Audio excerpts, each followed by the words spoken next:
الرحيم. برحب بحضراتكم في مراجعة الموديول بتاع الفيميل ايميجينج، وأكيد انتوا خلاص متعودين على طريقة المراجعة. فاحنا هنعمل نبريزنت الكيسز وحضراتكم هتجاوبوا عليها عن طريق الشات، وانا هكومنت على الإجابات ان شاء الله. And this is the first case of a female, 23 years old, and he is known to be HIV positive, presented by abdominal mass. And this is the MRI of her pelvis.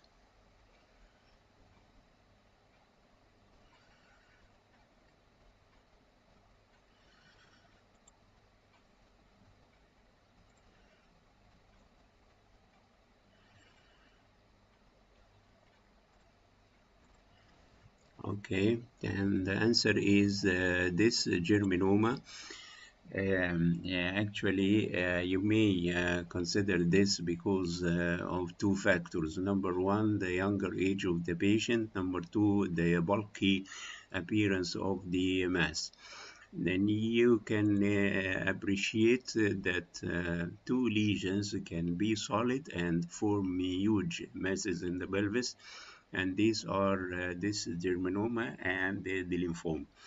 If you look carefully, then you see that the mass is bilateral, and there is involvement of both ovaries. The uterus is good, and then considering the patient history of HIV, then the possibility of lymphoma is a little bit more likely. But if you are confronted by a similar case and you don't have the history, then you can easily diagnose the possibility of this germinoma. Next case is a female, 22 years old, with a cystic lesion, as you can see, and this lesion was detected by ultrasound.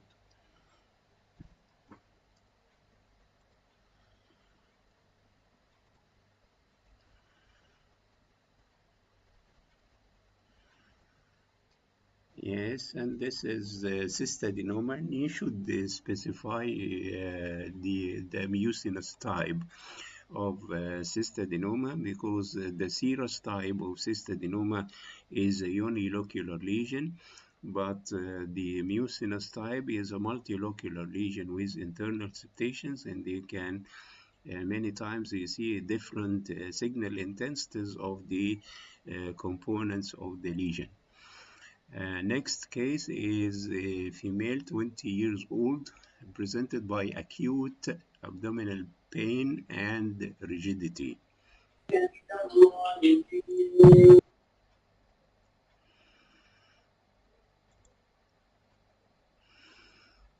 Simple ovarian cyst, does not contain septations. And this is the right answer, ruptured dermoid cyst. If you look carefully here and you see the criteria of a dermoid cyst, which is a cystic lesion containing fat, containing calcium, as well as some of the fluid densities. Whenever the presentation is acute, you think of rupture of this dermoid cyst, and this will irritate the peritoneum and will result in a lot of fluids in the peritoneal cavity. There may be some contrast enhancement of the peritoneal reflections, and sometimes you got fat fluid level inside the peritoneal cavity itself, and the answer is right. This is ruptured dermoid cyst or ruptured teratoma. Next case is an MRI of the uterus.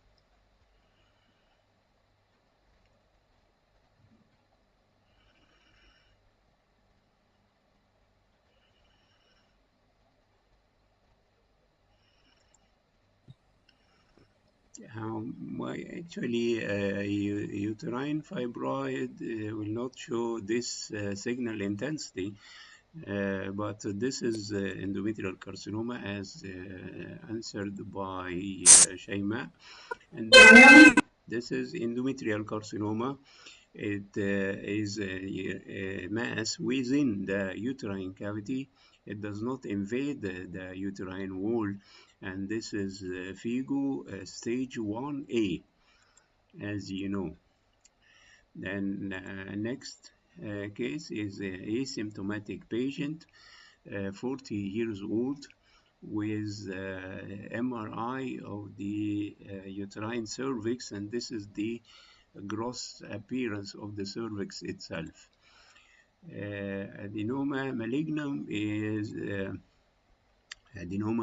is a huge number of cystic lesions in the cervix. There is offensive vaginal discharge, but this patient is totally asymptomatic, and the answer is Nepocian cysts. Yes, and this is Nepocian cysts, and the cysts can be many and can be sizable, but they are quite different from the adenoma malignum in the extent of the cystic lesions and also in the watery offensive vaginal discharge. And this is another example to emphasize that Nepocian cysts can be sizable, as you can see here, and they show that the criteria of the cystic lesion being of high signal in the T2 with no diffusion restriction and no post-contrast enhancement. This is a DEXA scan, and what do you think? This is osteoporosis or osteopenia?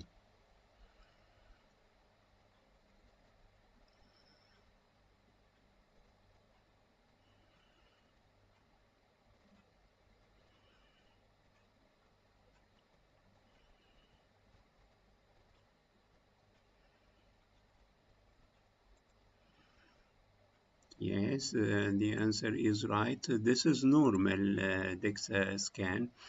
And the DEXA scan, you just look for this black dot. If the dot is in the green field, the patient is normal. In the yellow field, this is osteopenia. In the orange field, this is osteoporosis. In the red field, this is a severe osteoporosis with high risk of fractures. Next is a female, 37 years old. She had hysterectomy and bilateral salpingio-oophorectomy for ovarian cancer, presented by elevation of the tumor markers.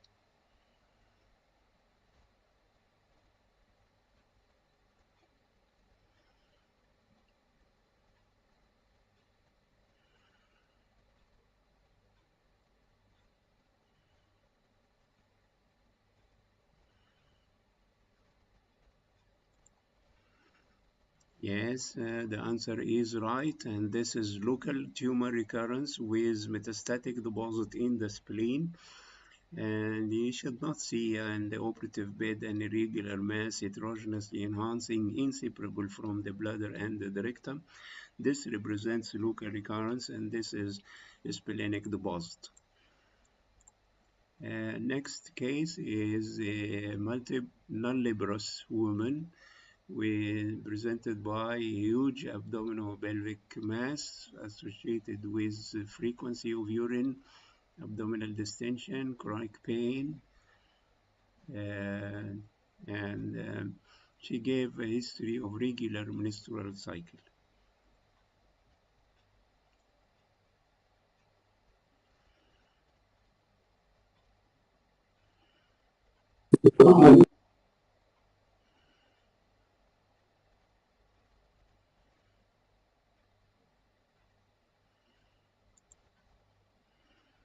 Huge fibroid with degenerative changes. Yes, right. This is the right answer. This is cystic degeneration of a fibroid, a very huge fibroid uterus And this is the suggested differential diagnosis by the literature.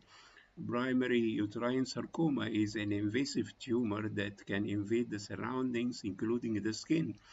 And primary left ovarian carcinoma, but here the tumor is originating from the uterus.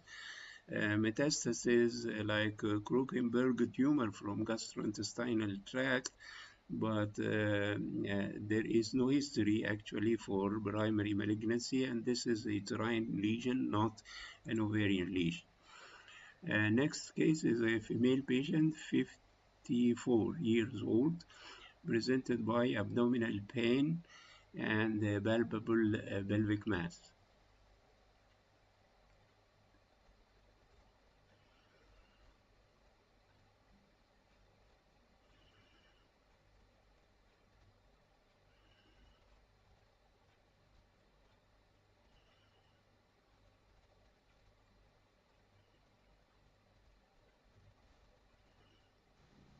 This is T2 axial, T2 coronal, and T1 post contrast with fat suppression.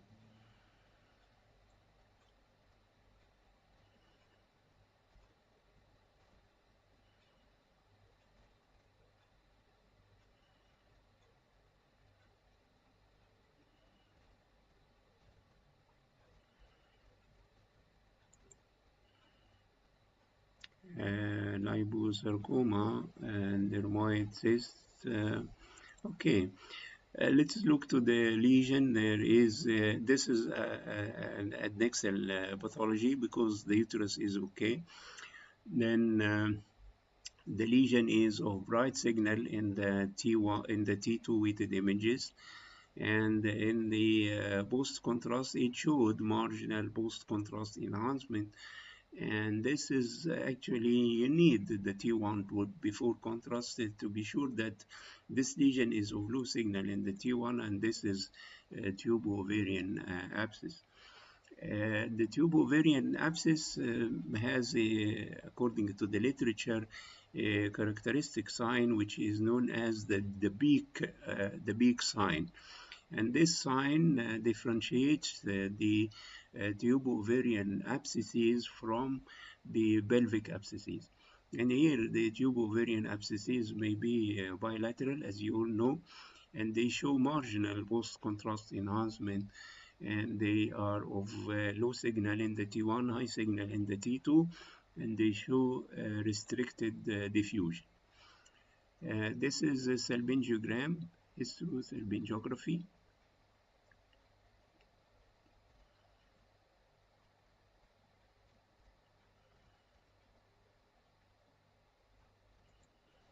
Yes, and this is a simple case, bilateral hydrosalpinx. The tubes are markedly dilated with no peritoneal spill.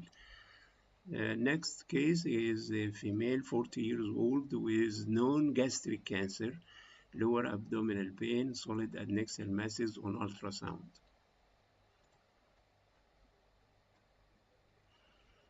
Yes, and the answer is right. This is bilateral Krokenberg tumor or metastatic deposits in the ovaries.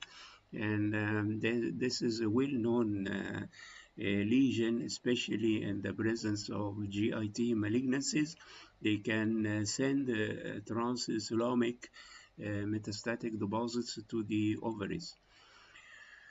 Next case, and this case is related to the previous case of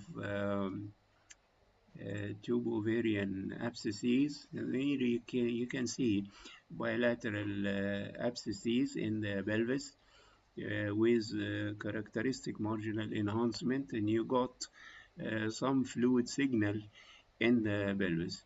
Then you are expected to see some of the complications of pelvic inflammatory disease. There may be obstruction of the ureters because of the intimate relation of the adnexal masses to the distal part of the ureter. There may be bowel obstruction due to adhesions in the small bowel in the pelvis. And you may got ovarian vein thrombosis because of the the ovaries are drained by the ovarian veins to the IVC, or on the left side to the left renal vein. Then you may see this marginally enhancing lesion along the course of the ovarian vein, which indicates thrombose. Then whenever you are confronted by a case of pelvic inflammatory disease or tube-ovarian abscesses, look for these findings. Number one, ureteric obstruction. Number two, bowel obstruction. Number three, thrombosis of the ovarian veins. Of course, you got some ascites. Next case is a female patient, 20 years old. This is MRI, T1 with fat sat, T2, and T1 post-contrast with fat saturation. Yes, and this is a case of dermoid cyst. You see, this is fastest spin echo. I am sorry. This is fastest spin echo. The fat is bright.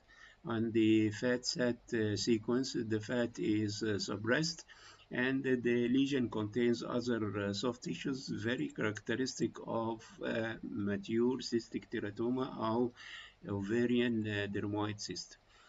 Next case, and this is diffusion weighted images and ADC of the uterus.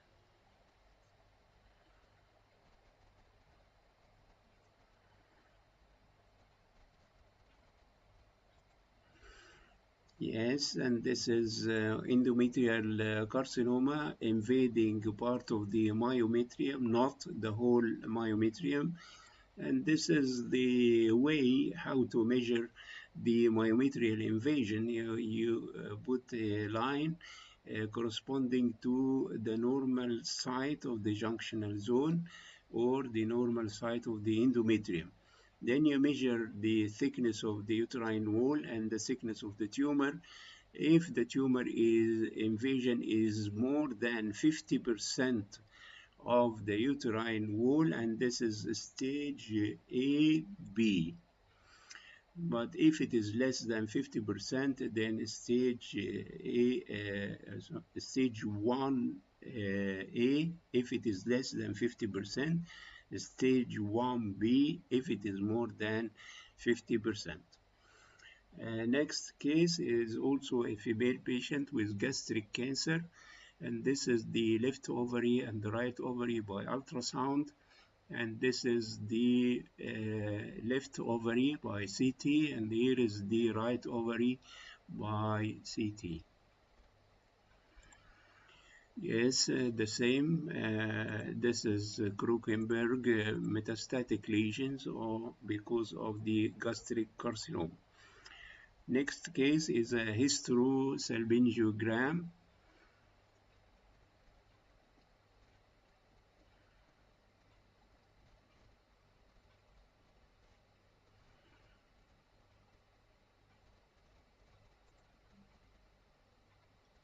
Yeah, TB, salpingitis. You do not see the tubes. You may say that this is TB endometritis, but what is you looking at is a very irregular, reduced endometrial cavity, and this is due to the presence of intrauterine adhesions, and intrauterine adhesions are known as Asherman syndrome. It can be caused by previous infections, previous D&C technique, or previous TB affection, and so on. Next is hysterosalpingogram. Is uterine adhesions, you are right. What do you think that these arrows pointing to?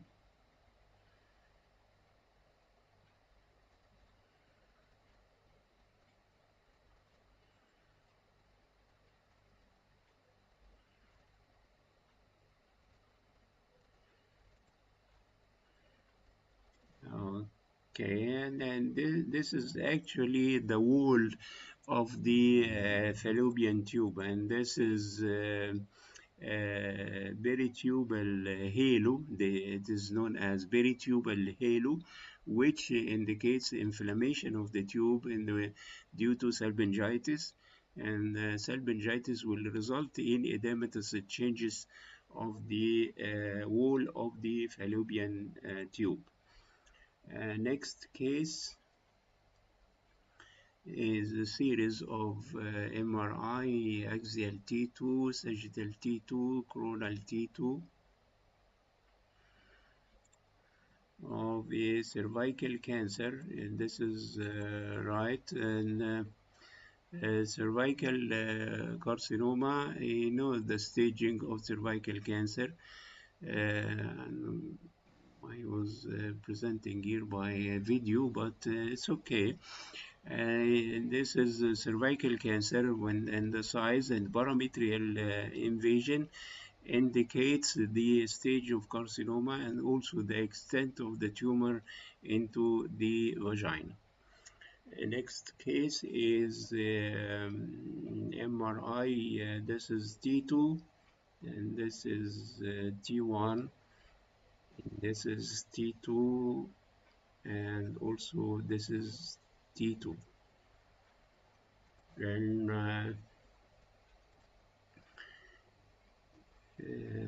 what do you think of this lesion?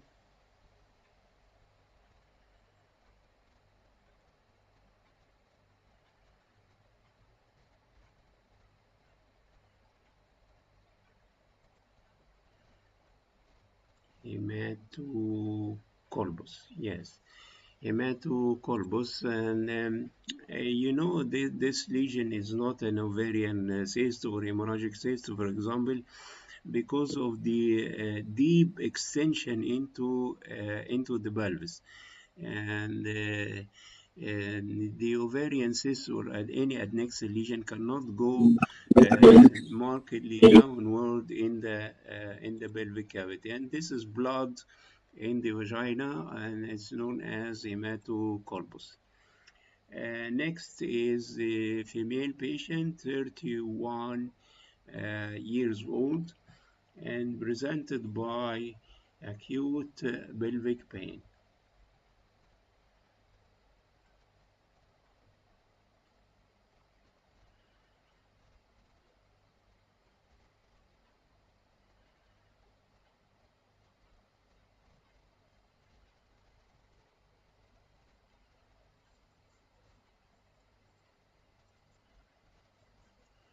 Actually, I know that this is the difficult case, but you answered right. This is ectopic pregnancy, and here is the uterus, and this is the ovary with characteristic appearance, and you see what looks like a fetus, and this is the placenta, and it has no relation to the uterus, and this is ectopic pregnancy. Yes, and very good that you can clinch this case. Next case is a female patient, 33 years old, presented by left-sided pelvic pain.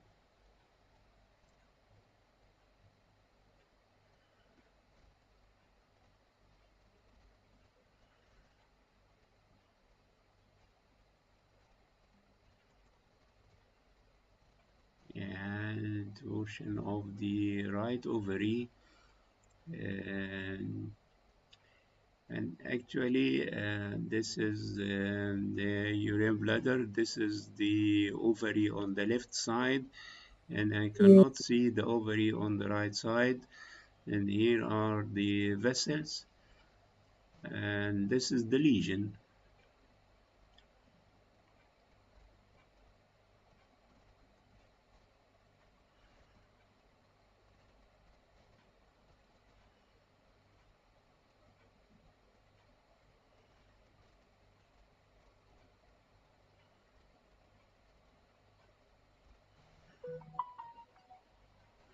Okay, I actually presented this case in order to let you know that not every mass in the pelvis of a female should be of gynecologic origin. That's to say, you can be confronted by masses that are not related to the uterus or the ovary. And the clue here is that you can see the normal ovary and you see another mass. And this mass is having what is known as the ball on a string sign. And here you can see that there is what looks like a ball, and this is the rope or the string sign, which is one of the characteristic findings of neurofibroma and schwannomas. Next case is CT of the pelvis, and we are asking about this lesion. This is the uterus, and this is the urinary bladder, of course.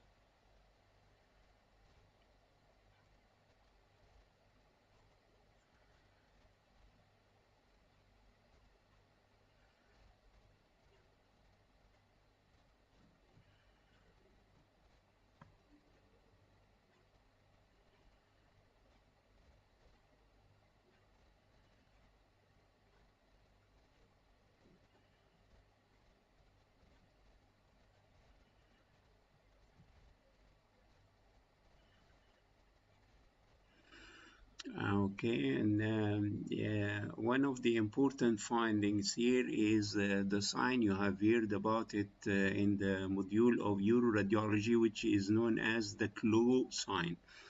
The CLO sign indicates that this lesion is originating from this structure, and this structure is uterus, and you got the CLO sign, and meaning that this is a uterine fibroid.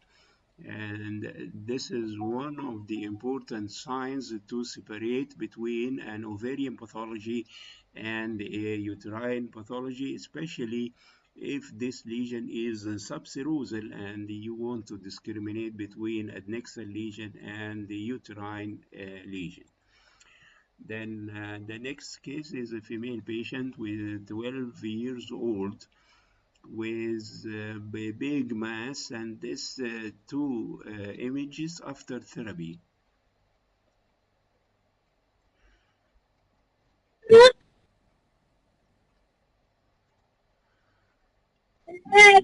Okay, this is if you see a huge mass with fluid and fat signals as well as calcium, especially in a younger age, then you know that this is immature teratoma, and this is immature teratoma is a malignant one.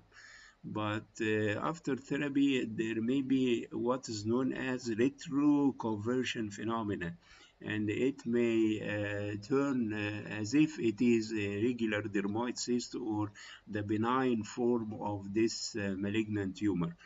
Then huge mass with fat, calcium, and the fluid and other soft tissues within the mass in a younger age may is suggestive of an immature teratoma, which is a malignant tumor, compared to the dermoid cyst, which is usually of benign nature.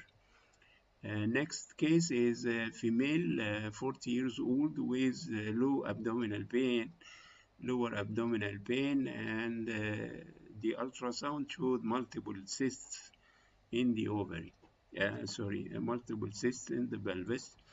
And this is a classic appearance of hydrosalpinx. You can easily appreciate the tubal configuration of the lesion on both sides, and this is obstructed tubes containing fluid, diagnostic of bilateral hydrosalpinx by MRI. Next case is actually I don't know the age of this patient, but you got a big mass in the pelvis, and these red rings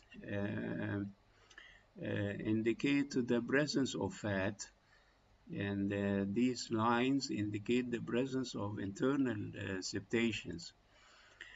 And mucinous cystadenoma is part of the answer, and the fat is not a component of mucinous cystadenoma, but the fat is a component of dermoid cyst. And I recently know that both lesions can coexist in the same patient, the dermoid cyst and the cystadenoma. So if you see a huge mass with internal septation of cystic nature, this is mucinous cystadenoma. If you can see fat and sometimes calcium inside the lesion, and this is the combination of dermoid and cystadenoma. Next case is a female patient, 44 years old, with a history of breast cancer, and she is receiving tamoxifen.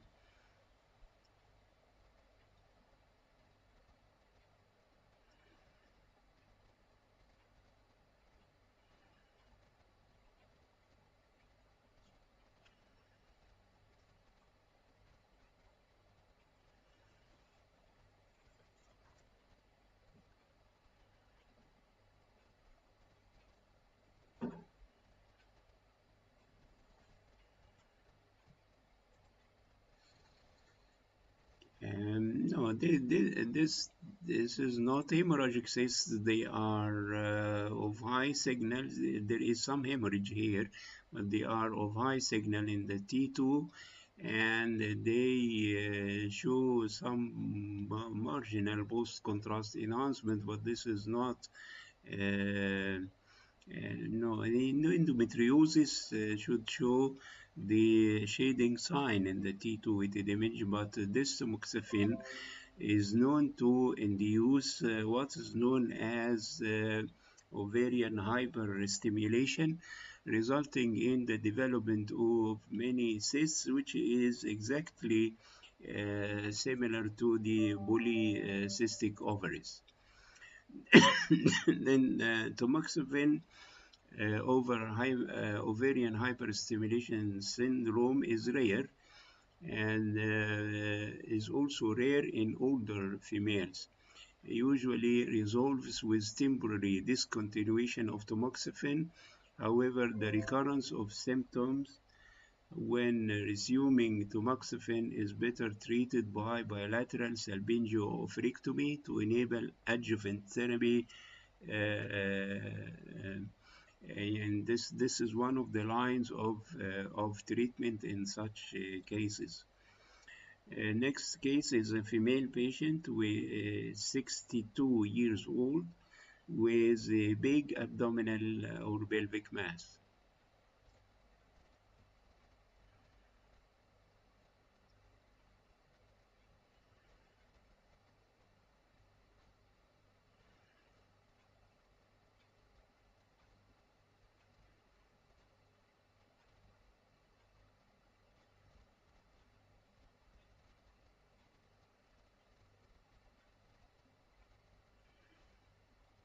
Okay, and if you look carefully here and you look for this is the uterus, then this lesion is not of uterine origin, and this is ovarian cancer, right? A big mass with cystic component and solid component, and you expected that this is malignant. And if the uterus is good, then this is an adnexal lesion. And the adnexal lesion with a cystic and solid component is diagnostic of ovarian cancer. These images are sagittal coronal T2 and axial T2, axial T2, axial T1 post contrast.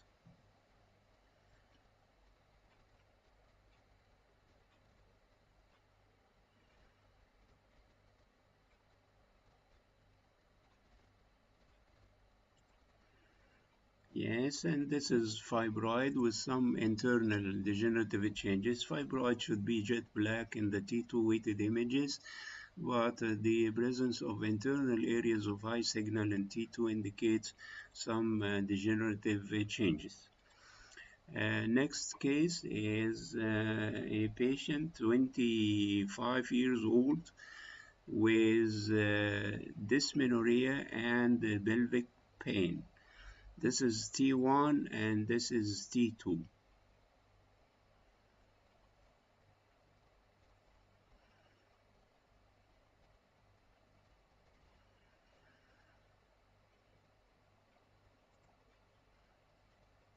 Um, Adenomyosis and endometriosis. Yes, this is the right answer.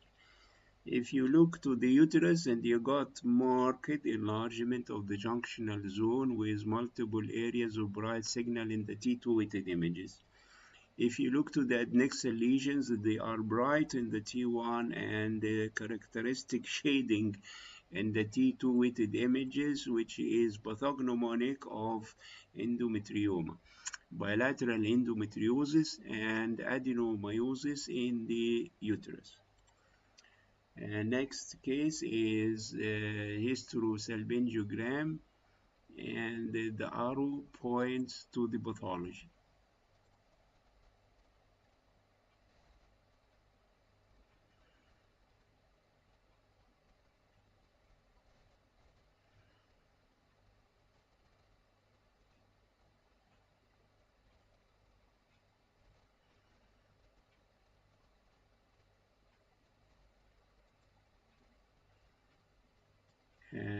Stricture of the tubal diverticuli, yes, but you know that this lesion is known as salpingitis ischica nodosa. Is characteristically present near the isthmus of the fallopian tube with multiple small diverticuli along the course of the tube. This is known as salpingitis ischica nodosa, and it can be bilateral and can be also unilateral, as in this case. Next is a female, let us say a child, 12 years old, with this mass in the pelvis. Yes, and this is characteristic of this germinoma, a big lesion in a young female, and the lesion is mostly solid. But you should remember that this germinoma can contain also cystic changes, but frequently it is solid and huge. This is the uterus, which is good, and this is the mass, which shows diffusion restriction. Next case is female, 15 years old, with bilateral lumbar and pelvic pain.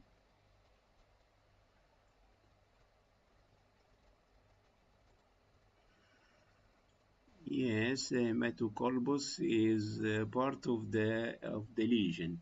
If you look carefully here and you see another uterine cornea which is not involved by the hematocolpus, this is the uterine cornea corresponding to the hematocolpus, and this is another cornea. This is known as uterus didelphys with hematometria of the one of the components of the uterus didelphys. You all know that I am not so much experienced in the breast imaging, but I provide you with some straightforward cases, and also there should be a case in the exam. And this is by RAD 5, and this is breast cancer, as you can easily appreciate. The next is a big lesion in the pelvis.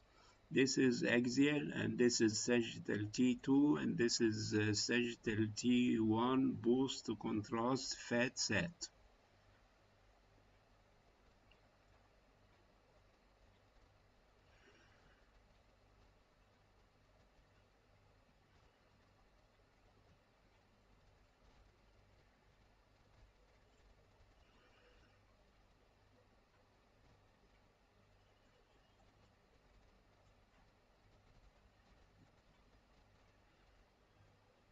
Okay, and actually, this is not a dermoid cyst, it is of uterine origin. And this mass is, as you can see, is an aggressive mass, and it has the signal that is different from uterine fibroid, and the behavior of the mass is not similar to endometrial cancer. This lesion is invading the anterior abdominal wall and shows heterogeneous post-contrast enhancement. And I have mentioned, if you are confronted by a lesion like this, think of uterine sarcoma and instead of thinking of aggressive endometrial cancer. Uterine sarcoma is a well-known pathology, and it can be mistaken for endometrial carcinoma if it is localized.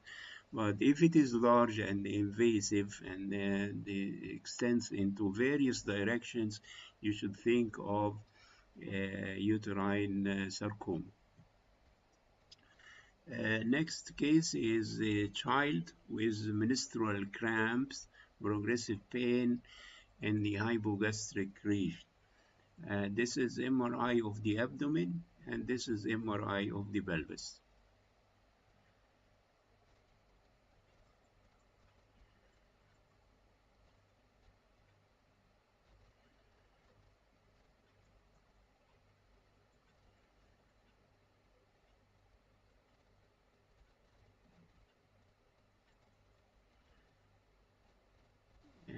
Unicornate uterus with retrograde menstruation.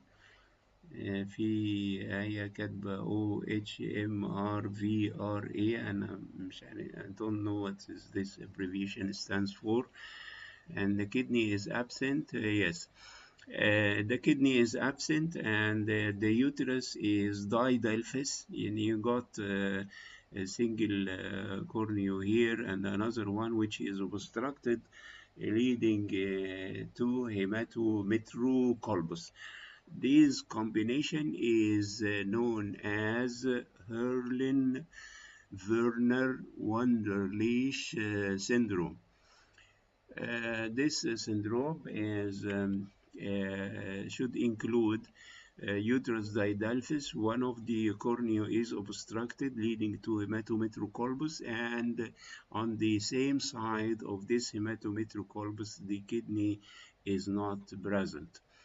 Then we have the Hurlin-Werner Wunderlich syndrome, composed of three main categories: uterus didelphys, blind hemivagina, and ipsilateral renal agenesis. And then you can see here two uterine cornea, blood in the vagina, and the abdominal image show that the kidney is present on one side and is not present on the opposite side. Next case is a female patient, 54 years old. And this is T1, and this is T2, this is diffusion, and this is T1 out of phase. You know that out of phase images are resulted to exclude or to prove the presence of microscopic fat within the lesion. Then the answers is the ovarian cancer. This is a solid lesion, mostly a solid lesion, and has a smooth edge and multiple internal cystic changes. And this out of phase image did not confirm the presence of fat inside the lesion, and this is also the contrast enhanced images showing in the early phase no enhancement, but in the late phase you got heterogeneous post-contrast enhancement.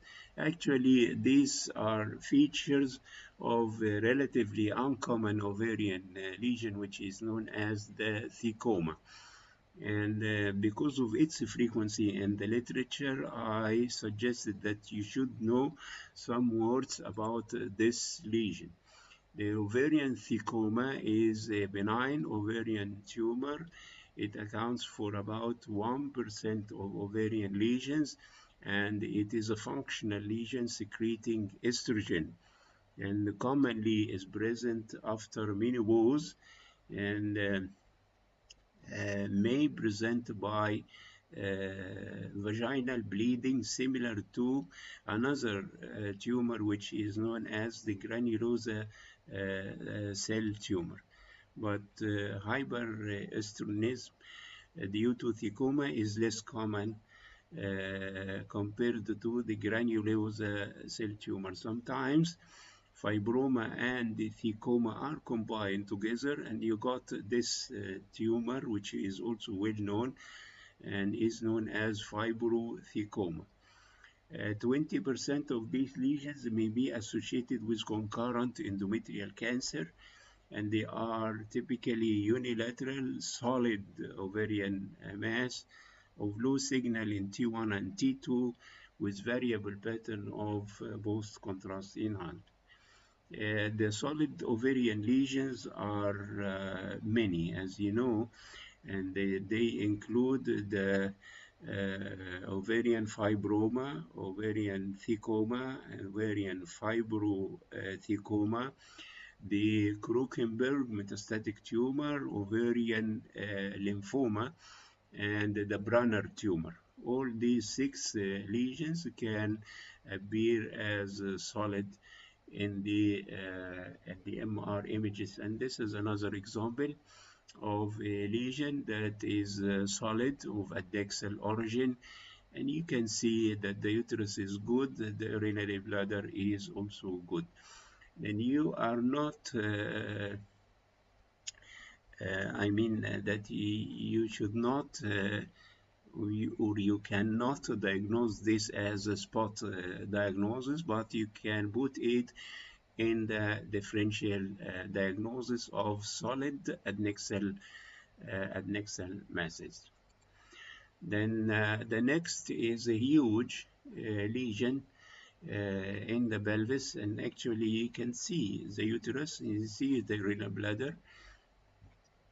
And what do you think of this lesion?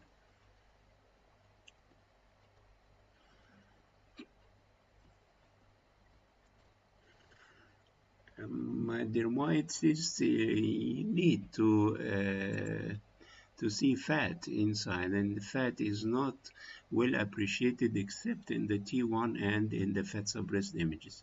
But the huge lesion with internal septation and different signals of each component is diagnostic of mucinous ovarian tumor.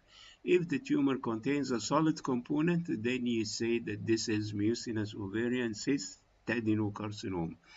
If the tumor does not contain a solid component, then this is mucinous cystadenoma. And this is a hysterosalpingogram.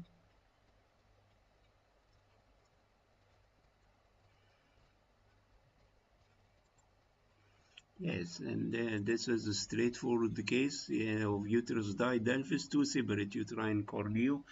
Each is cannulated by a separate cannula, and each cornea has its separate fallopian tube, and this is classic appearance of uterus didelphys.